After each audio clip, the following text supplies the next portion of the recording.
বজালিৰ বামুণকুছি নপৰা গাঁৱৰ উন্নয়ন সমিতিৰ বিত্তীয় খেলিমেলি দুই প্ৰাক্তন সভাপতি সম্পাদকে মিলি আত্মসাৎ কৰিছে লাখে লাখে টকা। বামুণকুছি নপৰা গাঁৱৰ উন্নয়ন সমিতিৰ বৰ্তমানৰ সম্পাদকে গাঁৱৰ নামঘৰ নিৰ্মাণ কৰিম বুলি পূৰ্বৰ সভাপতি সম্পাদকৰ পৰা হিচাপ বিচাৰোতে বেংকৰ পৰা জাল কৰি ভুৱা আপডেট দিছিল পূৰ্বৰ সভাপতি সম্পাদকে বৰ্তমানৰ সভাপতি সম্পাদকৰ হাতত। ইয়াৰ পিছতে বৰ্তমানৰ সভাপতি সম্পাদকে গাঁৱৰ নামঘৰ নিৰ্মাণ কৰিম বুলি বেংকলৈ টকা উলিয়াবলৈ আহোঁতে পোহৰলৈ আহে ভয়ানক কথা। বেংকৰ একাউণ্টত কেইবা লাখ টকা থাকিব লগা একাউণ্টটোত আছে মাত্ৰ 4,000 টকা। লগে লগে সভাপতি সম্পাদকে হতবাক হৈ জনালে ৰাইজক। গাঁৱত হাহাকাৰ পৰিস্থিতি।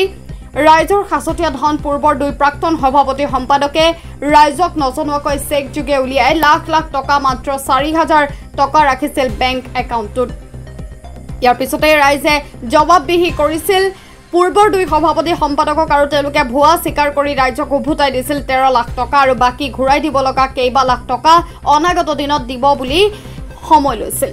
এতিয়া পূৰ্বৰ সভাপতিয়ে পটাছাৰকুছিৰ ৰাজচক্ৰ বিষয়াৰ ওচৰত দাখিল কৰিছে এটা গোচৰ। ৰাইজে পূৰ্বৰ সভাপতি সম্পাদকক এঘৰীয়া কৰি থৈছে, কিন্তু এই কথা একমুখে অস্বীকাৰ কৰিছে।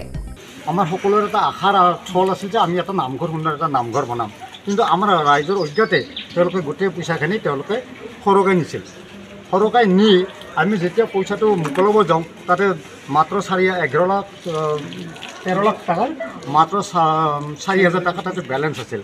তাৰপাছত এনেকুৱা এটা কাম কৰিছে, চাওক আপোনালোকে, য'ত আমাক ৰাইজত একাউণ্টছত দেখুৱাব লাগে যে তাত আমাৰ 11 লাখ টকা আছে, সেইটো দেখুওৱাৰ কাৰণে তেওঁলোকে কৰিছে কি যে এই মিছা জাল, এই জাল আপ টু ডেট বেংকৰ বহীত, বেংকৰ যিটো আমাৰ বহী আছিল সেই বহীটো জাল আপ টু ডেট কৰি আমাৰ টাকাটো থকা দেখুৱাইছে। যেতিয়া আমি বেংকত গ'লোঁ, ছাৰ আমাৰতো এই পইচাটো আছে, এইটো বেংকৰ মেনেজাৰে এইটো কাটি দিছে, এইটো জাল আপ টু ডেট। আৰু তেওঁলোকক যেতিয়া ধৰা হ'ল তেওঁলোকে কৈ বাধ্য হৈ স্বীকাৰ কৰিছে যে আমি এইটো জাল আপ টু ডেট আমি কৰিছিলোঁ, এইটো সঁচা। প্ৰাক্তন সম্পাদক আৰু দুয়োজনে এই পইচাখিনি তেওঁলোকে ৰাইজৰ অজ্ঞাতে ওলাইছে। টকাটো এতিয়া কথাটো এনেকুৱা ধৰণৰ, এই আমাৰ যিখিনি এই 13 লাখ টকা এইখিনি ঘূৰাই দিছে, কিন্তু ইয়াৰ আগতে আমাৰ 21 চনত আমাৰ ৰাইজৰ পুঁজিত 6,000 টকা আছিল, 6 লাখ টকা আছিল। এই 6 লাখ টকাটো তেওঁলোকে বেংকত ডিপজিট কৰা নাই, আৰু তেওঁলোকে এনেহেন ধৰণে কৈছিল যে 6 লাখ টকাটো আমাৰ ৰাইজে সুধিছিল, সুধোতে কৈছে বোলে আমি অলপ দিম, পইচাটো দিম।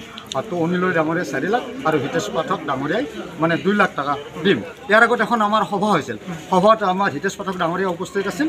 উপস্থিত থাকি তেওঁক যেতিয়া কোৱা হৈছিল যে পইচাটো, তেওঁ কৈছিল যে সমাজখনৰ কথা আমি পইচাটো দিব লগা আছে, যিহেতু মই দিব লাগিব, মোক কিছুদিন আপোনালোকক সময় দিয়ক, মোৰ যিহেতু মই দিব লগা পইচা ৰাইজৰ মই নিশ্চয় দিম। তাৰপিছত আমি সম্পাদকৰ দ্বাৰাই তেওঁসকলক যে পইচাটো মই দিব নোৱাৰোঁ, ঠিক তেনেকৈ কৈ এইখিনি থুলমূল কথা।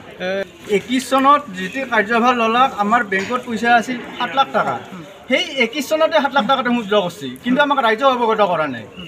আমাৰ ৰাইজক অৱগত কৰাও নাই, কোনোদিন কোৱাও নাই। তাৰে পিছত হ'ল কি ঘটনাটো, আমি ভাবি আছোঁ কি আগৰ আমাৰ যিখন কমিটি আছিল 21ৰ আগত তেখেতসকলৰ নামত একাউণ্টটো আছিল, একাউণ্টটো ভাবিছোঁ ট্ৰেন্সফাৰ নোহোৱাকৈ পইচাটো ওলাব নোৱাৰে। আমি ৰাইজে সেইটোকে বিশ্বাস কৰিছোঁ, যিহেতুকে আগৰ কমিটিত চহী লাগিব ট্ৰেন্সফাৰ কৰাৰ কাৰণে, আমি সেইটো ভাবি আছোঁ। কিন্তু তাহোঁ জালিয়াতি কৰি ট্ৰেন্সফাৰ কৰি লৈছে তাহাৰ নামত, লৈ সেই 7 লাখ টকাটো গোটেই উইড্ৰ কৰিছে। আৰু চাব এটা কথা, সমাজ এখনত উন্নয়নমূলক কাম কিছুমান থাকে, আমি উন্নয়নমূলক কামৰ কাৰণে মানে আমাৰ ৰাহি হ'ব পইচা, আমাৰ ৰাহি বছৰত 1.5 লাখ টকা হয়। বছৰেকীয়া মিটিঙত আমি 1.5 লাখ টকা তাৰমানে মাখিৰ মূৰৰ ঘিউগাড়ী গাড়ী, ধৰক মাখিৰ মূৰৰ ঘিউগাড়ী 1.5 লাখ টকা জমা কৰোঁ, কৰি নেক্সট দিনা সম্পাদকক কওঁ বোলে এইখিনি পইচা আপুনি বেংকত থ'ব, হ'ব মই বেংকত থ'ম। বেংকত থ'ব ক'ত, সেই পইচাটো নিজা কামত খৰচ কৰে। খৰচ কৰে। চাওক এই বহীটো চাওক, যদি আমাৰ বছৰেকীয়া অডিটত এই বস্তুটোত আহোঁ কম্পিউটাৰত আপডেট কৰি আমাক অডিটত দেখুৱায়, এইটো আচলতে ভুৱা, এটি সম্পূৰ্ণ ভুৱা। সেইকাৰণে আমি ইয়াক আহিব লগা বাধ্য হ'ল। এইখিনিয়ে মোৰ ক'ব লগা।